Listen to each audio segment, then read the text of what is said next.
On a cold November afternoon in 1971, something terrible was about to be discovered in a quiet neighborhood of Westfield, New Jersey.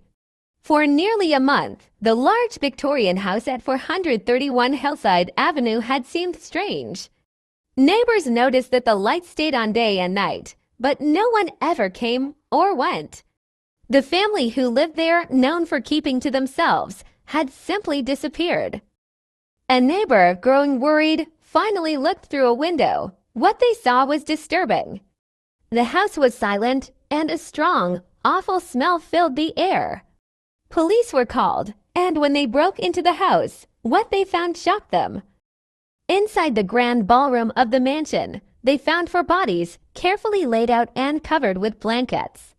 Upstairs, in another room, they found a fifth body. It was the entire List family lying with no life. John List, the father, was nowhere to be found.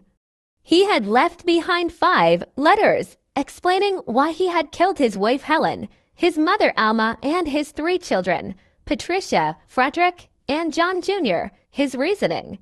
He claimed he wanted to save their souls. John believed his family was falling away from their religious faith, and in his mind, it was better to send them to heaven than to let them live sinful lives. What makes this story even more chilling is that after committing these horrific murders, John List cleaned up, made himself a sandwich, and went about his day. He stopped the mail, cut his face out of family photos, and disappeared. For nearly 18 years, no one knew where he was. In 1989, America's Most Wanted aired his case, and for the first time, investigators used age progression technology to show what he might look like nearly 2 decades later.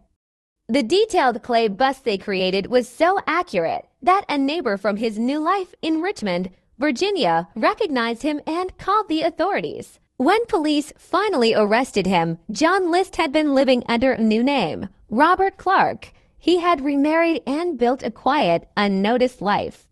The whole time, he never showed a hint of guilt or remorse. He lived normally, even attending church every Sunday. But in court, the truth came out, and he was sentenced to life in prison for his crimes. John List's story is a haunting reminder of how someone can live 2 very different lives, one as a respected father and churchgoer, and another as a cold-blooded killer who thought he could outsmart the world.